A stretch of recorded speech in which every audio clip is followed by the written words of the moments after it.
দরিয়ানে ফালাই দিছে, গরুর লান ফালাই দেয়া বাদে চুল কাটছে। এই যে আত্মি নেই বা কিসে দেয় বা দরিয়া রাখছে, আর কয় আল্লাহু এটা কয়, লা ইলাহা এটা কয়।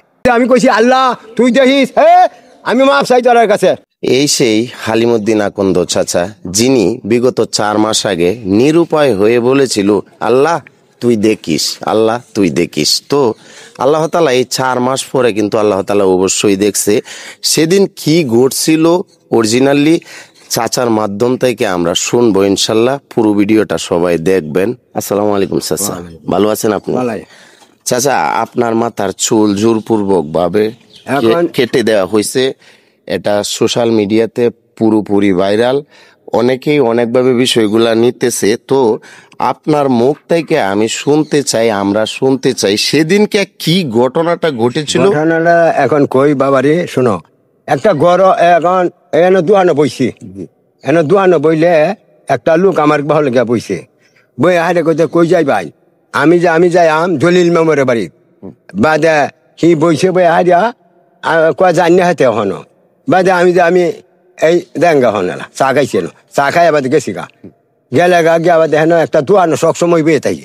এই দুয়ানো লাই কইতেছে এই সারা কইতে বহানি আনি, আমি হলে দুয়ানটা গুছাইতেছি আনি বহান একটু বহান বইছি, বইলে কয় আমি চা তো হাওয়া যাইতো না, তে কি করন কয় একটা সুরট কারণ বই 100 টাকা খাইছে, এমনি 500 নাই করছে। আয়া কইতেছে এই আন্না আহ্বান, এই চা খাওয়ান আহ্বান, হোস্টেলে যাই নাস্তা খাই আহ্বান, সুরট খাই, এইটা কইতাছে। আমি এইসব কাজ করি না, এইসব কাজ করি না। অহন কি করন না আহ্বান না আইতাম না। বাদে তার কাছে সাহায্য করতে পারছে, বা 6 জন জারি আছি, জারি হারলে বাদে ব্যাগটে ধরছে, দরিয়ানে ফালাই দিছে, গরুর লান ফালাই দেয়া বাদে চুল কাটছে। আমার এই যে আত্মি নেই বা কিসে দেয় বা দরিয়া রাখছে, আর কয় আল্লাহু এটা কয়, লা ইলাহা এটা কয়। আসলেই অতি কষ্টদায়ক। বাদে আমি কইছি আল্লাহ তুই দেখিস, আমি মাপ চাই তোর কাছে, মাপ মানছে না। তো আসলে বাবা আপনার ডাক আল্লাহ তাআলা সরাসরি শুনছে, অবশ্যই শুনছে ভাই, এটা কাজ করতেছে আল্লাহর সাথী করতেছে, আল্লাহ শুনতো না? অবশ্যই আমরা এটা বিশ্বাস করি। আপনার সেদিনকের এই ডাক আল্লাহ তাআলা শুনছে, তা না হলে এতদিন পরে আপনি তো কোনো নালিশও করছেন না, করছি না। হ্যাঁ, কেমনে জানি আল্লাহ তাআলা নিজ দায়িত্বে আজ চাচার পক্ষে দাঁড়িয়েছে অনেক হাজার মানুষ। হ্যাঁ, তো যাই হোক চাচা, আমি শুনলাম আপনি সেই থেকে নাকি শারীরিকভাবে দুর্বল হয়ে গেছেন, মানসিকভাবে দুর্বল হয়ে গেছেন। তো আমি আপনার সন্তান হিসেবে আমি বলতে চাই আপনি মনে কষ্ট নিবেন না। না কষ্ট আপনার সাথে যা ঘটছে এরপরে খুবই কষ্ট, এরপরে তো হয়ে গেল বেদনা, বাদে শরীর বেউস হয়ে যায়, পানি তো লাগে, ওই যে হলে পানিতে উঠছি অন তারা কোথায় খেলা আইতাছে, বাদে আমি যাচ্ছি দেই খেলা আইয়ে, এই বাদে আয়া উঠছি না আয়া বইছি। আচ্ছা চাচা, তারা 5-7 জন আপনারে ধরছে, দইরা আপনারে জোরপূর্বক ভাবে চুলটা কাটছে, আমরা ভিডিওতে আমরা দেখছি, এটা সত্য। এত মানুষ দেখলাম দাঁড়ায় রয়েছে, কেউ কি আপনার পক্ষে কথা বললো না? কইছে না, ভালো হইব কয়, এই হচ্ছে ধরে কয় ভালো হইব। এই হচ্ছে আমাদের সমাজ, এই হচ্ছে আমাদের সমাজ ভাই। তো আমি বলতে চাই প্রিয় বন্ধুরা, এই যে ওনারে দেখতেছেন, আমি ছোটবেলা থেকে, আমার পার্শ্ববর্তী গ্রাম আর কি, আমি ছোটবেলা থেকে ওনারে দেখছি। হ্যাঁ, ওনার দ্বারায় কোনো ক্ষতি হয়েছে না, ওনার দ্বারায় কোনো ক্ষতি হয়েছে না, উপকার হয়েছে, অপকার হয়েছে না। তো ওনার একটা ব্যক্তি স্বাধীনতা তো অবশ্যই আছে, আমাদের স্বাধীন রাষ্ট্র, আমার স্বাধীনতা থাকতে পারে না?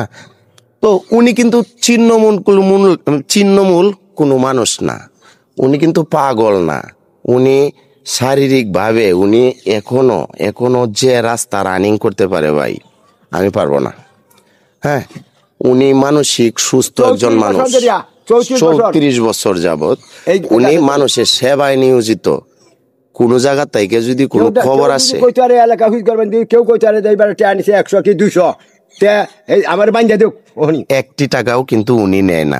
তো আমার কথা হলো, কোনো মানসিক ভারসাম্যহীন মানুষ যদি দেখা গেছে সে সুস্থ থাকলে, তার যদি মাথার ব্রেন যদি ঠিক থাকতো, তাহলে হয়তো চুলগুলো ছেটে রাখতো। সে মানসিক ভারসাম্যহীন, সে এই কারণে চুলগুলা কাটতে পারে না। যদি সেই মানুষটাকে যদি জোরপূর্বক ভাবেও যদি, জি আঙ্কেল আসবো, ওই যে দেন দাড়ি তো কাটতে আছে। খুবই অনৈতিক কাজ হয়েছে আপনার সাথে, আমি আসবো আবার। তো উনি তো সুস্থ মানুষ ভাই, উনি নিজের ভালো জানে, উনার সন্তান আছে, উনার নাতিন আছে, উনার বংশমর্যাদা আছে, সুস্থ একজন মানুষ, মানুষের কল্যাণে কাজ করে ভাই। তাহলে উনার সাথে যে কাজটা হয়েছে ভাই, এটা কি ঠিক হয়েছে? আমি জাতির কাছে আমি প্রশ্ন রাখলাম। ভিডিওটা ভাই সবাই শেয়ার করে ছড়িয়ে দিবেন, কারণ অনেকেই এই বিষয়টাকে উল্টো ভাবেও বুঝতেছে। হ্যাঁ, উল্টো ভাবে অনেকে এটা বিচার বিশ্লেষণ করতেছে। তো আমি আপনাদের সম্মুখে আমি বাস্তব যে ঘটনাটা, রিয়েল যে ঘটনাটা, এই ঘটনাটাই আমি তুলে ধরার জাস্ট চেষ্টা করছি। আপনারা ভিডিওটা সবাই ছড়িয়ে দিবেন। আর বিশেষ করে আমি এই চাচার জন্য আমি আপনাদের কাছে দোয়া চাই। ওনার সাথে যে ঘটনাটা হয়েছে ভাই, বুকটা কেঁপে উঠছিল প্রথম দিন যে আমি ভিডিওটা দেখছিলাম। হ্যাঁ, ওনার যে এই চিৎকারটা ভাই আমার ভিতরে লাগছিল যে আল্লাহ তুই দেখিস, আল্লাহ তুই দেখিস। তো ভাই আসলেই আল্লাহ তাআলা আছে, অবশ্যই সব সময় আছে, আমাদেরকে দেখতেছে। তো আমাদের ইমানের ঘাটতি বিদায় আমরা অনেক সময় বুঝতে চাই না। উনার ডাক আল্লাহ তাআলা সরাসরি শুনছে ভাই, এটা বিশ্বাস করতে হবে। যদি বিশ্বাস না করি তাহলে আমাদের ইমানের ঘাটতি আছে ভাই। কারণ 4 মাস আগে কুরবানির ঈদের আগে এই ঘটনাটা ঘটছিল। খুবই নেককারজনক একটা ঘটনা ঘটছিল। শত শত মানুষ দাঁড়ায় ভিডিও করছিল, আর এই বৃদ্ধ মানুষটাকে, হ্যাঁ, পশুর মতো ভাই দইরা ফালায়া চুলগুলা কেটে দিছিল। সেই থেকে উনি মানসিকভাবে, উনি শারীরিকভাবে অসুস্থ হয়ে পড়ছে ভাই। তো চাচা, এর করে দেন। আপনার মনে কোনো কষ্ট নিয়েন না, কারণ আল্লাহ তাআলা সরাসরি আপনার এই ডাক শুনছে। আল্লাহর রহমত, দোয়া তো আপনি মনোবলটা শক্ত রাখবেন। আল্লাহর রহমত। আচ্ছা চাচা কোন ঘরে থাকে আমরা একটু দেখার চেষ্টা করি। গড় দেখ ভাই, গাছও তুলে নে। হ্যাঁ, এই যে একটা গাছ আছে, এটাও নাকি উনি হঠাৎ করে দেখে যে মানে এই গাছটার একটা মানে কেমন জানি একটা চারা থেকে শুরু হয়ে তো অনেক বড় একটা গাছ। হ্যাঁ, এই গাছও কিন্তু কেউ লাগায় নাই ওনার বক্তব্য অনুযায়ী। তো আমি এলাকাবাসীর কাছ থেকে আমি যা শুনলাম, ওনার দ্বারায় উপকার হয়েছে মানুষের, ওনার দ্বারা ক্ষতি হয় নাই। তো এই মানুষটার সাথে হয়েছে এই ঘটনাটা, এটার জন্য আমরা দুঃখ প্রকাশ করি, ওনার জন্য দোয়া করি, আর জাতির কাছে বিচার রাখলাম। 34 বছর ধরে তাই এই জায়গায়, 34 বছর যাবত না? 34 বছর। তো আমি কি আসবো? আমার এনে বহাই, জানি দূষিত না, আমি তো বহন এনে দিই না, নি না। প্রিয় বন্ধুরা, উনি দেখেন কোন একটা জায়গাতে উনি থাকে। উনি যদি যার পুকের উসিলায় যদি উনি যদি ভঙ্গি সঙ্গী যেগুলো আমরা বলি এগুলা কইরে যদি টাকা নিত বই, তাহলে হাজার হাজার লাখ লাখ টাকা কিন্তু আমি ইনকাম করতে পারত। বহুত কিছু করি আল্লাহ মিলে। যাই হোক, 34 বছরে যদি 100 রেটে আইতাম কতটি হইতো। যাই হোক চাচা, আপনার যে সততাটা, এই সততার কারণেই কিন্তু আল্লাহ তাআলা কিন্তু আপনার ডাকটা শুনছে বাবা। আল্লাহর রহমত বাহু দেওয়া। আপনার ভিতরে যদি অসৎ চিন্তা থাকতো তাহলে হয়তো বাবা আল্লাহ তাআলা আপনার ডাকে সাড়া দিত না। আচ্ছা, আরেকটা কথা আপনি আমি আসার সময় বলছিলেন আপনার ব্যাগে কি টাকা ছিল হারাইছে, এরকম ব্যাগটা কি একটু দেখাবেন? ব্যাগটা দেন এখন, এই যে কাটটি আনি থেকে এই ব্যাগে। হ্যাঁ, এই যে ব্যাগ কাটা। কতগুলা টাকা ছিল? এই 10টা আছেন 500 টাকা। 10টা 500 টাকা। আর এই 45টা আছেন 1000 টাকা।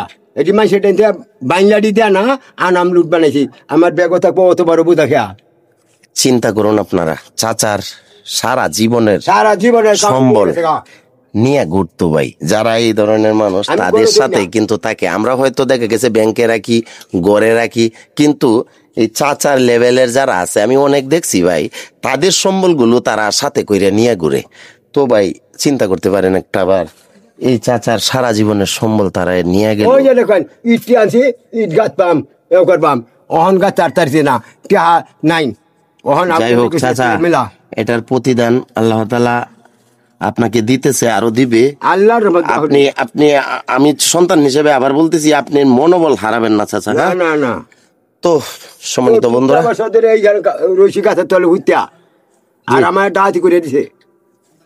অতি দুঃখজনক কি জানেন, এটা গ্রাম ভাই, গ্রামের মানুষ আমার জানা মতে এখনো সুখে দুঃখে মানুষজন এগিয়ে আসে, কিন্তু চাচার এই যে এই ব্যাগ থেকে এতগুলা টাকা নিয়ে গেল, চাচার সাথে এত বড় একটা অনৈতিক একটা কাজ করলো ভাই, কেউ একটা প্রতিবাদ করলো না ভাই, প্রতিবাদ করছে না। তো যাই হোক, আমি দেশবাসীর কাছে ওনার জন্য দোয়া চাই।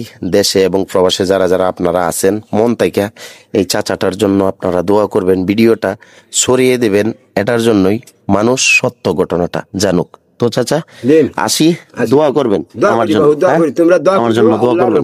আমি দোয়া করি, তোমরা যে হুতানলে আল্লাহ দেও। সারা জাহানের লোক দুনিয়াতে বিদায় হয়ে গেছে, কি আল্লাহ আছে কেউ কইতে পারে না। সারা জাহানের লোক আল্লাহ দিলে, আল্লাহ মাহবুদ সারা জাহানের কবরের গুনাহ মাফ করে দিও। আল্লাহুম্মা আমিন, আল্লাহুম্মা আমিন। আল্লাহ তাআলা কবুল করুক। জি, সকলেই ভালো থাকুন, সুস্থ থাকুন। ভিডিওটা প্রিয় ভাইয়ের আমার সকলেই শেয়ার করে দিবেন। আবারও বলতেছি, যাতে করে সারা দুনিয়ার মানুষ সত্য ঘটনাটা আপনাদের শেয়ারের উসিলায় জানতে পারে। আজ এ পর্যন্তই, আগামীতে হয়তো আবার দেখা হয়ে যাবে চাচার সাথে। আসসালামু আলাইকুম।